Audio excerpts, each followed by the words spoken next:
So, big news with the WNBA CBA is, as you can see, the share offer has not risen above 15%, but there, we all know that the league is offering this salary cap. My guess is that they probably are offering a little bit more in the cap. They could probably budge on. If I'm the players, I'm like, screw the revenue split, get our salary up to 8 million. I think that they would do that. I think that as a league, for the sake of 30 million, they would have it going. But the split is not happening. That being said, the rumor is that the players are going to picket during the All-Star weekend. I don't know what they plan on doing for this. I don't think public sentiment is going to get them what they want. I hope it does. Like, everyone be on the side of like, oh, I'm on the side of the owners. No, I'm on the side of play basketball. If I thought the owners were going to cave, I would be on the owners, but they're not. If I thought there was any chance, at the end of the day, all I want to do is see them play basketball. And the reality is that one side got offered 500% salary increases and can play basketball and work it up. Like, let's be real, the league's going to be at a loss. Understandable, they want their fair share, but when but Labour picketing when you've been offered 4 to 5 times salary increases. NECA plus the inflatable rat plus a few no-name players will picket line next Saturday. Someone owes the NBA for back support. Like, at this stage, imagine if the league went, or if the league went to the players. Hypothetically, imagine if they said, okay, we will give you your 30% gross revenue, but we have to pay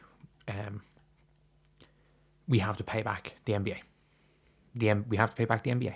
And that's going to be taken out of gross revenue. That's going to be taken out of the entirety of the pot. Actually, it doesn't matter. That would be an expense. That wouldn't be taken out of gross revenue. That would be irrelevant. So, this would be the dumbest thing ever if the WNBPA does this. At the end of the day, they have the inflatable rat. I'd say they have the inflatable rat ready.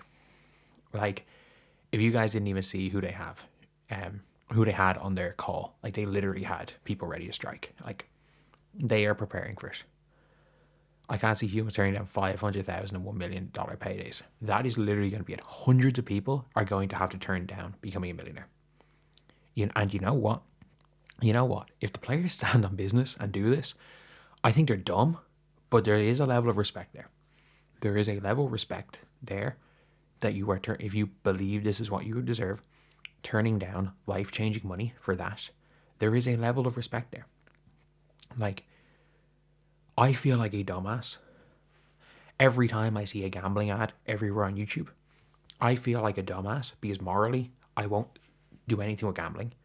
I have turned down, especially at my peak, which, again, if you guys don't know, I was one of the 5 biggest 2K YouTubers in the world in the pandemic. Like, I was averaging like 3,000 viewers on stream. I was being offered easily 7 figures over the course of 2020 to 2022. Easily 7 figures worth of, like, any sort of between gambling, fantasy, and shady crypto shit, shady crypto slots. I've been offered minimum 7 figures, and I feel like a dumbass for turning it down because I'm like, oh, it's everywhere anyway. Why did I have to say, oh, I'll never do that 5 years ago and be a man of my word, or 6 years ago? But there is absolutely a level of respect there for these players if they do. But I'm sorry, respect from random people on the internet does not pay the bills. And I think they really need to realize this. I've always said this. My main example, I don't like using a player's name because this player could be fully on for the strike, but my hypothetical is I have to use a player name just for the argument. I do not know this person. This person could be anything. It's just a hypothetical. So hypothetically, starting power forward for Team USA in America Cup, Grace Van Sluten. She is not going to be a first round pick. She's going to be a second round pick. She's going to make a roster. Doesn't matter what roster it is, she's going to make a roster. She's probably going to last 10 years in the WNBA. But she will be a fringe player, bench player, role player. She probably lasts 10 consecutive years in the W, especially with 2 extra developmental slots and the extra teams. So she would probably, let's just say she makes league average every single year for her career. And things keep going up the way they project. Over the 10 years, she's probably going to make somewhere around $7 million. So if she's smart about it, she comes out at 32 years old, has enough money that she's sorted for life. Like $3.5 million. Not that you will never have to work again, but if you're smart about it, you shouldn't be sorted. Like you should be sorted if you're go live in an area where you're okay, where you can get a $300,000, $400,000, $500,000 house and you're fine. But she's not a big enough name to be picked up by unrivaled. She goes to AU and makes 20k. Hell no, just use your degree for a job. If there's no WNBA, use your degree for a job. Going over to play in Europe, people don't understand how little people get paid in Europe. Like, unless if you are, say, Kayla McBride playing for Fenerbahce, cool. But like, as far from what I've read, Dominique Malonga, the contract she had with Fener as the star of Europe was 3 years, 90k a year. And that was a star contract.